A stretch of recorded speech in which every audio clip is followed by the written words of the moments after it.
नमस्कार दोस्तों, स्वागत है आपका आपके अपनी YouTube channel job with PD में। दोस्तों, आज इस क्लास के माध्यम से अपने चैप्टर नंबर 8 की एक्सरसाइज 8.1 का क्वेश्चन नंबर चेक करेंगे। पिछले क्लास में हमने क्वेश्चन नंबर 5 है वो कंप्लीट कर लिया। अगर पहले वाली क्लास आपने नहीं देखी तो उस क्लास का लिंक आपको नीचे डिस्क्रिप्शन और कमेंट बॉक्स में मिल जाएगा, तो आप वहां से पहले वाली क्लास एक बार जरूर देख लेना। अगर आज की क्लास आपको पसंद आई तो आप से ज़्यादा लाइक और शेयर जरूर कर देना। अगर आप चैनल पे पहली बार पधारे हैं तो चैनल को सब्सक्राइब भी कर लेना। तो चलिए शुरू करते हैं आज की अपनी क्लास। तो आज का वीडियो शुरू करें इससे पहले मैं आपको अनअकैडमी के बारे में बताना चाहूँगा। अनअकैडमी इंडिया का लार्जेस्ट लर्निंग प्लेटफॉर्म है, जिसकी सहायता से आप आरपीएससी के किसी भी एग्जाम को आसानी से क्रैक कर सकते हैं। इसके लिए सबसे पहले आपको अनअकैडमी का लर्निंग ऐप डाउनलोड करना होगा, जिसका लिंक आपको नीचे डिस्क्रिप्शन व कमेंट बॉक्स में मिल जाएगा। इसके बाद में आप अपने मोबाइल नंबर से लॉगिन या साइन अप कीजिए और फ्री क्लासेस के लिए आपको JPD10 कोड का यूज करना है। इस कोड से आप किसी भी फ्री सेशन को अटेंड कर सकते हैं। अगर आप आरएएस की तैयारी इंडिया के टॉप एजुकेटर के साथ करना चाहते हैं, वो भी फ्री में, तो अनअकैडमी आपके लिए लाया है स्कॉलरशिप फ्री टेस्ट सीरीज, जिसमें आप अलग अलग रैंक लाने पे आपको अलग अलग रिवॉर्ड भी मिलेंगे। साथ ही साथ करंट टाइम्स टेस्ट सीरीज भी अनअकैडमी आपके लिए लेकर आया है, तो आप अपनी बेहतर तैयारी के लिए इन्हें भी ज्वाइन कर सकते हैं। अगर आप आरपीएससी फर्स्ट ग्रेड व आरपीएससी सेकंड ग्रेड की तैयारी कर रहे हैं, तो आरपीएससी फर्स्ट ग्रेड व सेकंड ग्रेड के लिए फ्री मॉक टेस्ट सीरीज भी अनअकैडमी पे चलाई जा रही है, तो आप इन्हें भी ज्वाइन कर सकते हैं। और अगर आप आरएएस मेंस की तैयारी कर रहे हैं, तो आरएएस मेंस के टेस्ट सीरीज 2021 का पूरा शेड्यूल आपके सामने है, जिसमें सब्जेक्ट वाइज टेस्ट सीरीज है। वो आपको बताया गया है कि किस डेट को कौन सा आपका सब्जेक्ट का टेस्ट सीरीज है वो रहेगा, तो इसे भी आप ज्वाइन कर सकते हैं। इसके अलावा भी अनअकैडमी पे सभी एग्जाम जैसे राजस्थान पुलिस, रीट, पटवार आदि के लिए भी कोर्स अवेलेबल है, वो भी इंडिया के टॉप एजुकेटर के द्वारा, तो आप इन कोर्सेज में भी इनरोल कर सकते हैं। अगर आप इनमें से किसी भी कोर्सेज में इनरोल करते हैं और हमारा कोड JPD10 यूज करते हैं, तो आपको 10% का तुरंत डिस्काउंट भी मिलता है। तो इस प्रकार आप किसी भी एग्जाम की तैयारी अनअकैडमी के साथ कर सकते हैं। तो आज ही अनअकैडमी लर्निंग ऐप को डाउनलोड जरूर करें। तो क्वेश्चन नंबर 6 हमें दिया गया है कि यदि ए और बी न्यून कोण हो। न्यून कोण का मीन्स क्या है कि ये दोनों कोण क्या हो, 90 डिग्री से कम हो, जहां कोस ए बराबर कोस बी हो, तो हमें बताना है कि कोण ए है वो कोण बी के बराबर होगा। ठीक है, तो सबसे पहले हम एक त्रिभुज बना लेंगे, जो कौन सा है, समकोण त्रिभुज होगा, और जिसमें कोण ए और बी न्यून कोण होना चाहिए।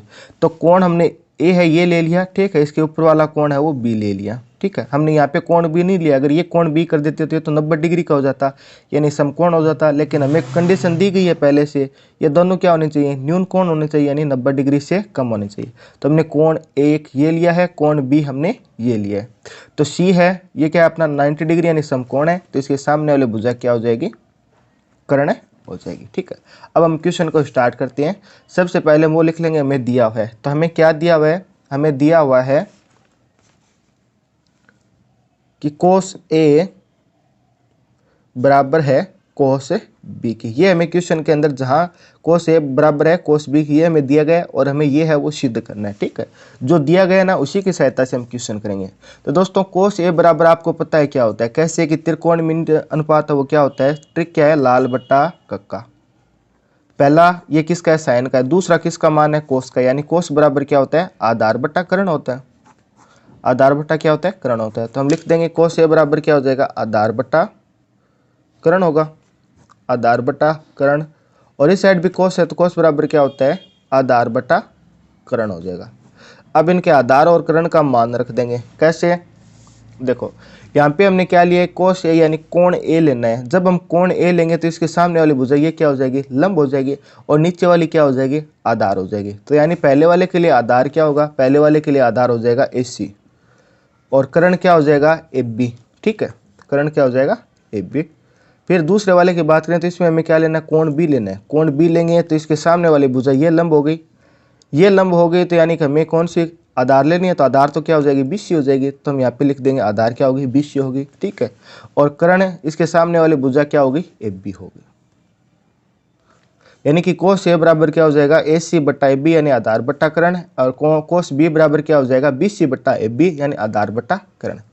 इस साइड भी AB है और इस साइड AB, ये दोनों के मान क्या हो जाएंगे, कैंसिल आउट हो जाएंगे। तो यहाँ पे क्या बचा, यहाँ पे बचा AC बराबर है किसके, BC के। AC क्या है, AC ये वाली भुजा है, ठीक है, और BC क्या है, ये वाली भुजा है। हमें बोला गया कि ये भुजा और ये भुजा दोनों क्या है, बराबर है। तो दोस्तों, त्रिभुज के अंदर अगर भुजाएं बराबर होती है ना, तो इनके सामने वाला कोण भी बराबर होता है। यानी ये भुजा बराबर है तो इसके सामने वाला कोण ये है, और ये भुजा बराबर है तो यानी ये इसका सामने वाला कोण ये है। तो यानी कि कोण बी और कोण ए ये दोनों क्या होंगे, बराबर होंगे। कैसे बराबर होंगे, त्रिभुज के अकॉर्डिंग। त्रिभुज क्या कहता है, ठीक है, ये त्रिभुज की एक सर्वसमीकरण मान लीजिए, ठीक है। यह बात आपको याद रखनी है कि एक त्रिभुज है, अगर त्रिभुज की ये भुजा और ये भुजा बराबर है तो ये भुजा किसके अकॉर्डिंग होगी, इस कोण के अकॉर्डिंग होगी ना। जितना ये कोण होगा उतनी ये भुजा होगी, और ये भुजा है तो ये भी किसके, इस कोण के अकॉर्डिंग होगी। यानी ये कोण जितना होगा उतनी ये भुजा होगी। अगर ये दोनों भुजाएं बराबर है, ये भुजा और ये भुजा बराबर है, तो इनके सामने वाली यानी ये कोण और ये कोण भी क्या होंगे, बराबर होंगे। ये तुम्हारा यहाँ पे हुआ है, ठीक है। यानी कि BC AC बराबर है किसके, BC के है, तो दोनों के कोण भी बराबर होंगे। तो AC के सामने वाला कोण क्या है, कोण B है। तो AC के सामने वाला कोण क्या है, कोण B है। और BC है, BC के सामने वाला कोण क्या है, A है, ठीक है। ये हमने किससे किया, मैं यहाँ पे लिख देता हूँ तो आपकी याद रहे। हमने क्या लगाया है कि समान भुजा, भुजा समान है, ये भुजा और ये भुजा समान है, तो समान भुजा के, समान भुजा के सामने का कोण भी समान होता है। अगर आपको बार बार ये याद नहीं रहना तो आप ये लाइन लिख लेना कि समान भुजा के सामने का कोण भी समान होता है, ठीक है। ये इसके पीछे का कारण है कि हमने यहाँ पे AC बराबर BC हुआ तो इसके बराबर हमने क्या लिखा, कोण B और कोण A लिखा है। तो यानी क्यों लिखा, क्योंकि समान भुजा के सामने का कोण भी क्या होता है, समान होता है।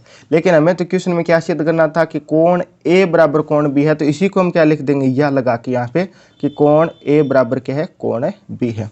क्योंकि ये इस साइड है तो दोनों को हम चेंज करके लिख देंगे कि कोण B बराबर क्या है, कोण A बराबर क्या है, कोण B है। इस प्रकार आपको एक क्वेश्चन नंबर 6 करना था। इजी क्वेश्चन है, ठीक है, पहले वालों से अलग है लेकिन एकदम इजी क्वेश्चन, उनसे भी आसान है, ठीक है। हमें क्या दिया गया है कि हमें दिया गया है कि कोस A बराबर कोस B है। कोस का अर्थ होता है आधार बट्टाकरण, आधार बट्टाकरण। कोस A के वक्त हमने ये कोण लिया तो इसके सामने वाले भुजा लंब होगी, ये आधार हो गया और कर्ण अपना सेम रहा। कोस B के टाइम हमने ये कोण लिया है, ये कोण लिया, इसके सामने वाली भुजा लंब हो गई, तो इस बार आधार क्या हो गया, BC हो गया, और कर्ण अपना AB है वो समान रहा। AB से AB कट गया, ऊपर क्या बचा, AC, और यहाँ पे क्या बचा, BC। ये भुजा जब बराबर है तो इनके सामने वाले भी कोण यानी कोण B और कोण क्या होंगे, बराबर होंगे। क्यों होंगे, क्योंकि समान भुजा के सामने का कोण भी क्या होता है, समान होता है। तो इसको हम क्या लिख सकते हैं, कोण A बराबर कोण B भी लिख सकते हैं। यही तो दोस्तों हमें सिद्ध करना था और यही हमने सिद्ध कर दिया। तो आप यहाँ पे लिख दीजिए इति सिद्धम, ठीक है, इति सिद्धम या हेंस प्रूव्ड, ठीक है। यह आपका क्या हो जाएगा, यहाँ पे फाइनल इसका आंसर होगा। इस प्रकार आपको एक क्वेश्चन नंबर 6 करना था। उम्मीद है कि आपको एक क्वेश्चन अच्छे से समझ में आ गया होगा। तो आप क्लास को ज़्यादा से ज़्यादा लाइक और शेयर जरूर कर देना। अगर आप चैनल पे पहली बार पधारे हैं तो चैनल को सब्सक्राइब भी कर लेना। फिर मुलाकात होगी इसी प्रकार एक और बेहतरीन क्लास के साथ। तब तक आप हंसते रहना, मुस्कुराते रहना, देखते रहना जॉबित पीडी। जय हिंद, जय भारत।